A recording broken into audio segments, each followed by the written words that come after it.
अस्सलाम वालेकुम। करबला की वो आखिरी सांसें। रात की खामोशी थी, पर वो आम रात नहीं थी। आसमान पर न चांद था न सितारे। यूं लगता था जैसे आसमान भी शर्मिंदा हो गया हो। और करबला की जमीन, वो तो जैसे हर सांस के साथ सिसकियां ले रही थी। रेत पर खून के धब्बे, खेमे जलकर राख हो गए और मासूम बच्चों की धीमी सिसकियां, ये सब मिलाकर वो मंजर बना रहे थे जिसे दुनिया 10 मुहर्रम के नाम से जानती है। एक छोटा सा जख्मी खेमा बाकी रह गया था। इसमें एक कमजोर जवान, जिसके हाथ और पाँव में जंजीरें थीं, फर्श पर बैठा रो रहा था। इसका चेहरा जर्द, आंखें सूजी हुई, लब खामोश और आवाज इतनी कमजोर थी कि वो खुद अपना नाम लेते हुए भी लर्ज जाती थी। मैं अली ज़ैनुल आबदीन हूँ। मेरे बाबा इमाम हुसैन थे। मेरी आंखों के सामने मेरे बाबा का सर नेज़े पर बुलंद हुआ और मैं कुछ न कर सका। फिर एक दिन सूरज खून में नहाया हुआ निकला। ये दिन 10 मुहर्रम था। मदीने से करबला तक का सफर मुकम्मल हो चुका था। यजीद के जुल्म का वक्त आ चुका था। हजरत इमाम हुसैन अपनी कौम, अपने बच्चों, भाइयों, साथियों और नवासों के साथ खैमों में मौजूद थे। सामने यजीद की फौज 30,000 के करीब और इमाम हुसैन के पास सिर्फ 72 जान नसार, इब्ने साद और उमर बिन साद जैसे दरिंदे, जिनके चेहरे इंसानों जैसे थे लेकिन दिल दोज़ख के शोलों से भी बहुत ज्यादा स्याह। रात से एक दिन पहले इमाम हुसैन ने अपने साथियों से कहा, तुम सब जा सकते हो, दुश्मन सिर्फ मुझे चाहते हैं। मैं चिरागे गुल कर दूंगा ताकि तुम अंधेरे में चले जाओ। लेकिन कोई ना गया। सब ने एक ही जवाब दिया, या हुसैन, आपके बगैर जिंदगी कैसी? हम तो इस दिन मर गए जिस दिन आपकी तलवार हमारी हिफाजत ना करे। ये अल्फाज थे हजरत इबास के। हजरत अली अकबर, कासिम और सब ने कसम खाई कि हम आपके बगैर जिंदा रहना गुनाह समझते हैं। जब फिर एक सुबह हुई, यजीदी लश्कर ने हमला किया। पहला शहीद हजरत अली अकबर, जवान, खूबसूरत, नबी से मुशाहबत रखने वाले। जब वो घोड़े पर सवार हुए, इमाम हुसैन ने आसमान की तरफ देखा। या अल्लाह, ये अली के बेटे की कुर्बानी है, कबूल फरमा। जैसे ही हजरत अली अकबर दुश्मन के दरमियान पहुँचे, चारों तरफ से नेज़े और तलवारें चलने लगी। एक खंजर इनके सीने पर मारा गया। उन्होंने आखिरी बार पुकारा, अस्सलामु अलैकुम। इमाम हुसैन दौड़कर आए, बेटे को उठाया, आंसू पहुँचे और फरमाया, मेरे बेटे, तुम नाना के पास जा रहे हो। तुम्हारी माँ तुम्हारी राह देख रही होगी। हजरत हुसैन के बेटे कासिम सिर्फ 13 साल के थे। उन्होंने हजरत इमाम हुसैन से शहादत की इजाजत मांगी। इमाम ने फरमाया, मेरे बेटे, तुम अभी बहुत छोटे हो। कासिम ने जेब से एक पर्ची निकाली जिस पर हजरत हुसैन का खत था। बेटे कासिम, जब करबला का दिन आए तो अपने चचा के साथ शहादत का जाम पीना। ये पढ़कर इमाम हुसैन का दिल टूट गया। उन्होंने कासिम को सीने से लगाया और रोते हुए इजाजत दे दी। कासिम ने दुश्मनों पर हमला किया, एक एक को जहन्नम वासल किया। लेकिन अचानक एक तलवार पीछे से इनके सर पर लगी। इनकी आवाज बुलंद हुई, चाचा, मुझे बचा लें। इमाम हुसैन दौड़कर पहुँचे, कासिम का लाशा गोद में लिए और फरमाया, मेरे चांद, आज तुझे मिट्टी ने निगल लिया। हजरत इबास, करबला, खेमे में बच्ची सकीना रो रही थी।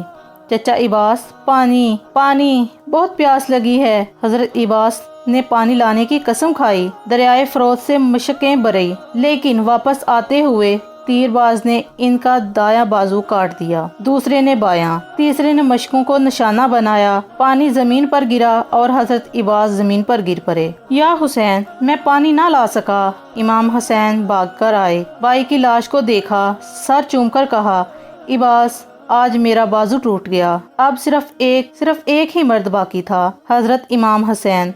इनकी कमर झुक चुकी थी, चेहरा खाक आलूदा, लब खामोश, लेकिन ईमान पहाड़ से भी मजबूत। उन्होंने अपने बेटे अली असगर को उठाया जो सिर्फ 6 माह का था। फरमाया, ए लोगो, अगर मुझे जालिम समझते हो तो इस मासूम को पानी दे दो। यजीदी दरिंदे हंसने लगे और हुरमला ने तीर चलाया। वो तीर अली असगर के गले पर लगा और वो इमाम हुसैन के हाथों में तड़प कर शहीद हो गए। इमाम हुसैन की आखिरी घड़ियां, उनका सर नेज़े पर, बीबियों का कैद होना, शाम का बाजार और ज़ैनब का खुतबा जो तरीक का तमाचा बन गया। नेज़े पर कुरान, शाम का बाजार, ज़ैनब की ललकार, करबला की तपती हुई दोपहर, खून से तर जमीन और मैदान में सिर्फ एक बदन बाकी था, हजरत इमाम हुसैन। उन्होंने खेमे का रुख किया, अपनी बहन ज़ैनब को आवाज दी, बहन, आखिरी सलाम कबूल करो। بی بی زینب دوڑ کر خیمے سے باہر نکلی، اپنے بھائی کو تھام لیا، کانپتے ہوئے پوچھا، بھائی جان کیا آپ کے ساتھ اور کوئی نہیں ہے؟ امام حسین نے سر جھکا لیا، آنکھوں سے آنسو بھی بہہ نکلے۔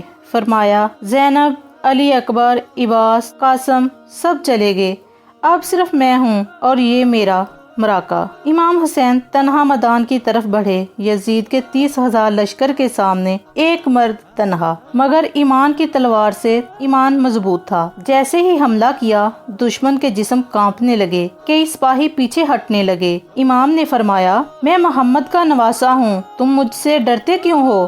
میں تمہیں صرف حق کی طرف بلاتا ہوں۔ ابن سعد نے چیخ کر کہا، اسے جلدی مارو، یہ ہمارے دلوں میں ایمان جگا دے گا۔ ہر طرف سے تلواریں، نیزے، تیر برسنے لگے، لیکن امام حسین تنہا ڈٹے رہے، حتیٰ کہ ایک زہریلا تیر ان کے سینے میں آ لگا، پھر بھی ایک نیزہ پیچھے سے مارا گیا اور امام حسین زمین پر گر پڑے۔ امام حسین نے زمین کو بوسہ دیا اور آخری سجدہ کیا۔ فرمایا، الہی، میں نے تیرا دین بچانے کے لیے اپنا سب کچھ قربان کر دیا، اب میری قربانی قبول فرما۔ شمشیر ملعون آیا، امام کے چہرے پر گھٹنے سے زور ڈالا اور خنجر سے گردن کاٹ دی۔ جس سر کو نبی نے چوما تھا وہ نیزے پر بلند کیا گیا۔ جب نیزے پر امام حسین کا سر بلند کیا گیا تو سب سے پہلے منظر جو دشمنوں نے دیکھا، امام کے لب ہل رہے تھے۔ ایک نے قریب جا کر سنا تو حیران رہ گیا، وہ سورۃ یاسین کی تلاوت کر رہے تھے، نیزے پر سر اور زبان سے قرآن۔ یہ تھی کربلا کی وہ قربانی جس نے اسلام کو بچایا۔ خیمے جل گئے، بیبیاں قید۔